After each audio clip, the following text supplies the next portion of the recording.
Good evening. An electrical storm system that caused hundreds of lightning strikes is lingering over the city tonight.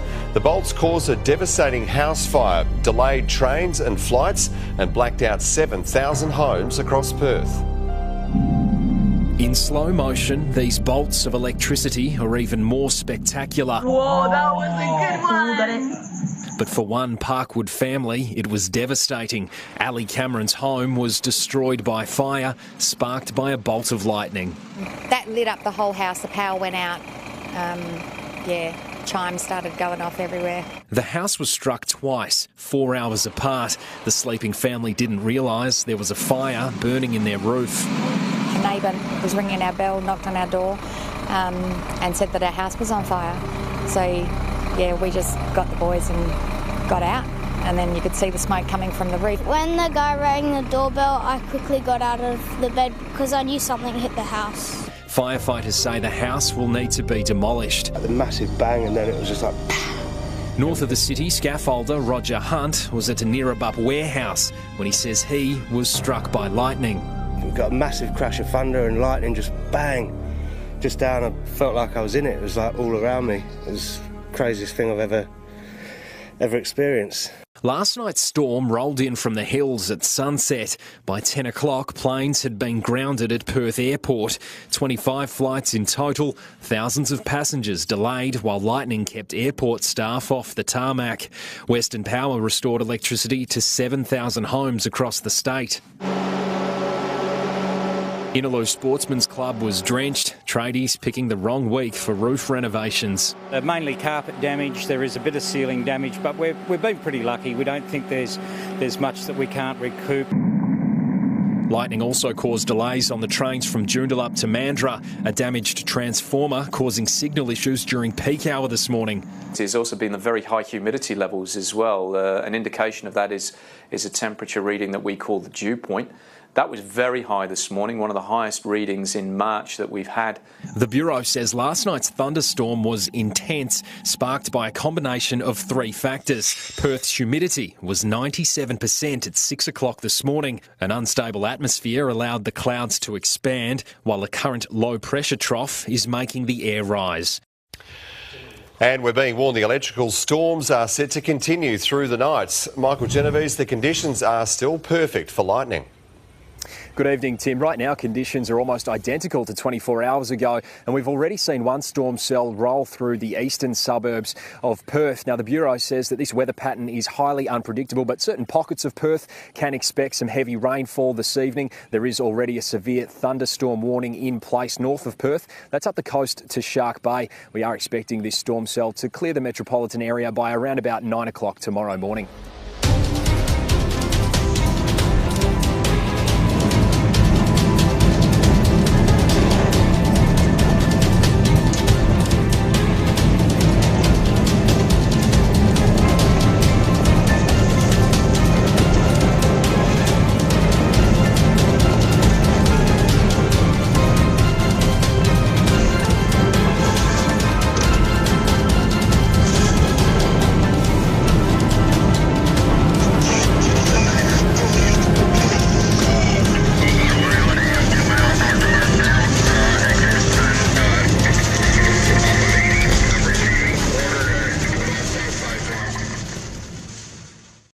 Now, the violent storm system that pummeled the central part of the United States is now heading east. More than 20 tornadoes were reported in 5 states. At least 3 people were killed, 2 in Illinois and 1 in Missouri.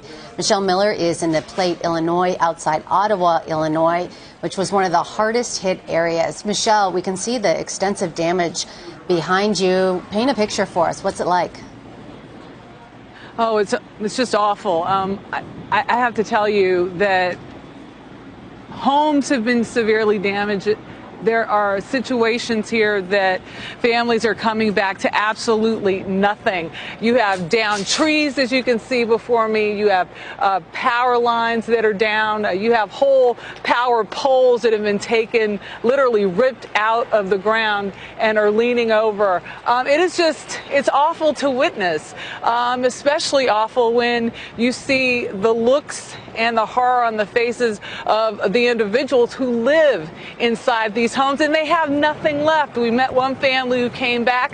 Everything inside their house was destroyed, and the only thing remaining was their pit bull dog. I have to tell you, the other thing about this is just how many people this one tornado affected. There are 500 families whose homes were impacted here. That's a quarter of the town of Naplate. So it is really hitting this place hard. The governor of Illinois stopped through here to reassure families that the state would be here for them. And in fact, last night he enacted the state's Emergency Response Operations Center so that they could hit the ground running this morning and ensure that they would be here to provide help and assistance to many of the families who are, quite frankly, going to be displaced.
En büyük tesellimiz bize ulaşan herhangi bir can kaybının olmaması. Bu bizim en büyük tesellimiz. Samsak ve kısmen Adıyaman merkezde ve Şahsa'da birkaç dışındaki ilçelerimizde bir sıkıntımız yok. Herhangi bir hasar veya yaralı vatandaşımızdan bulunmamakta. Bize ulaşan tedavi amaçlı başka vatandaşlarımızdan ama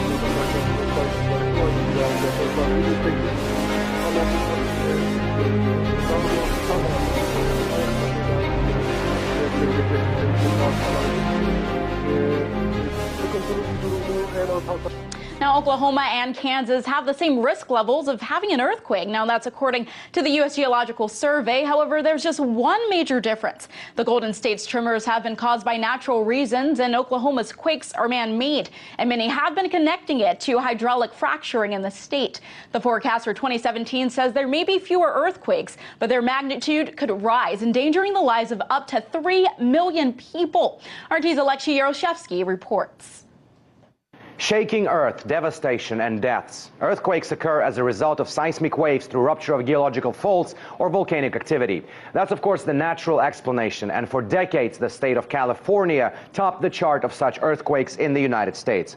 But what if those earthquakes are man-made, caused by hydraulic fracking and wastewater disposal technology? The vivid example of that is the state of Oklahoma. Since 1999, it went from registering 2 earthquakes a year to 3 earthquakes a day.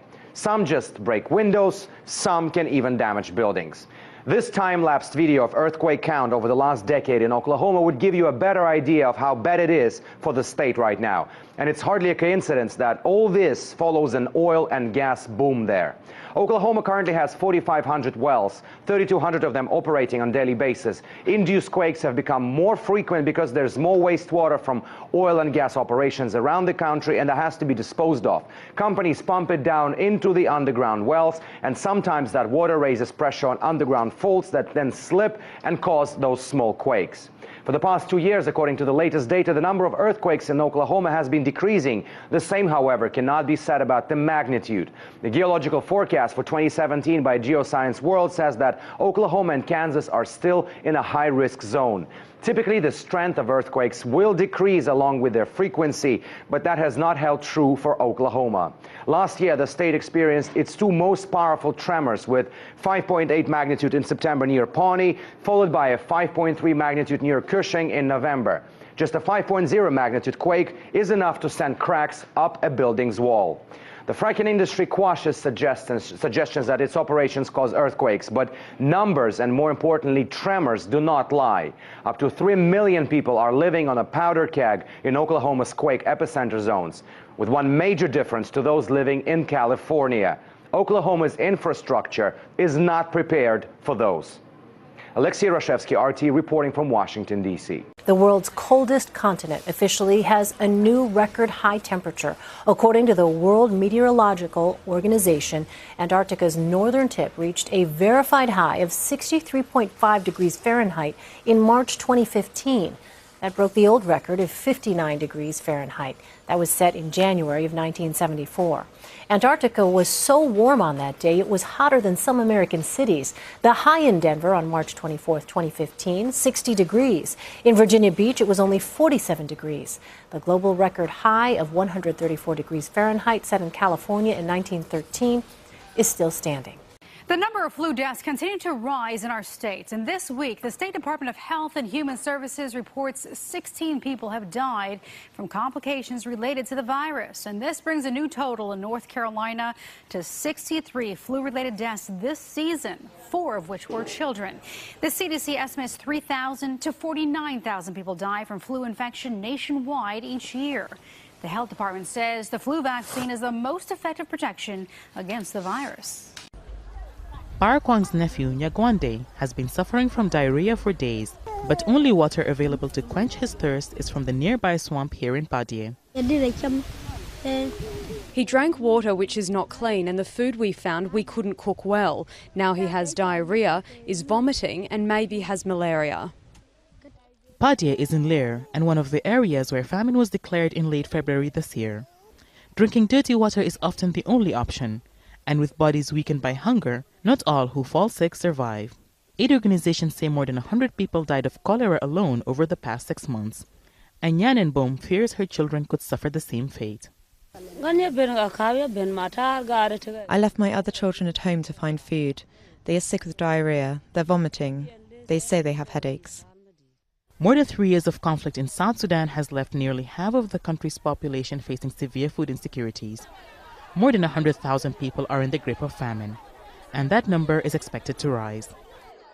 Because of the conflicts and lack of access for humanitarian actors, many children lose their lives to preventable diseases. And with many areas suffering from famine, there are fears that more lives will be lost.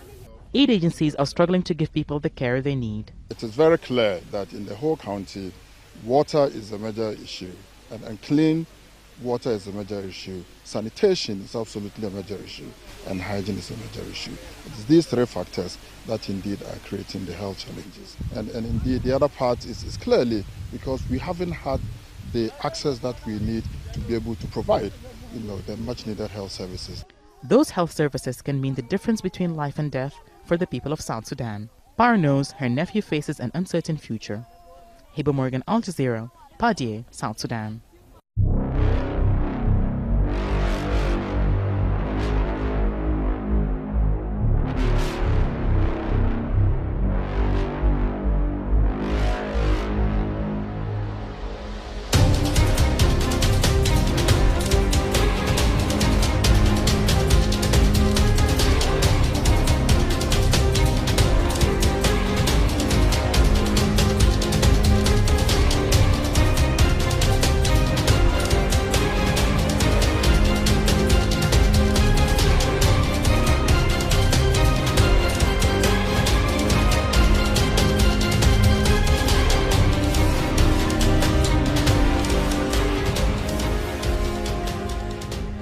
The Australian Foreign Ministry has announced that it will temporarily recall all its ambassadors to help reshape the country's foreign policy. Over 100 heads of missions, including the nation's ambassadors, high commissioners, and consul generals, will return to 3 days next month. They will meet with Prime Minister Malcolm Turnbull and trade and foreign ministers to discuss a long-awaited foreign policy white paper. You know that Brussels has been an epicenter of terrorism in recent months and years. Right now, Brussels police are checking a car. It might be that white van that you see in the center of the screen. It was located with gas bottles and gasoline cans inside it, apparently. There was one blast heard. Authorities have closed off part of Brussels to check the suspect vehicle. Whether they have found active terrorism underway, we do not yet know, but we're certainly on top of it. We'll let you know more as the hour progresses. 2 French presidential candidates could be headed to jail instead of Élysée Palace. Far-right leader Marine Le Pen has been accused of illegally posting bloody and violent photos on social media in an effort to rile up her base. Meanwhile, conservative François Fillon faces an ongoing investigation over a fake job scandal involving his wife. Oprah for president. The 60 Minutes correspondent says she's now rethinking the possibility. Winfrey reveals that before the election, she dismissed the idea, believing that she really didn't have enough government experience. Well, that's been upended, I think. But after President Trump won, she began to think a little differently. Yeah. She has been a longtime Hillary Clinton supporter, and she talked to David Rubenstein in an interview that taped in December. It aired last night on Bloomberg TV. Take a listen. Have you ever thought that given the popularity you have, we haven't broken the glass ceiling yet for women, that you could actually run for president and actually be elected?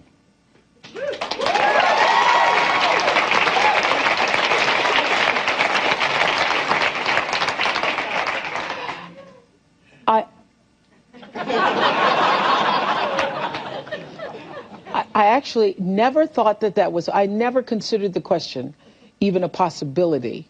I just thought, oh. Right, because it's clear that you don't need government experience to be elected president of the United States, right? I thought, oh, gee, I don't have the experience. I don't know enough. I don't know. And now I'm thinking, oh.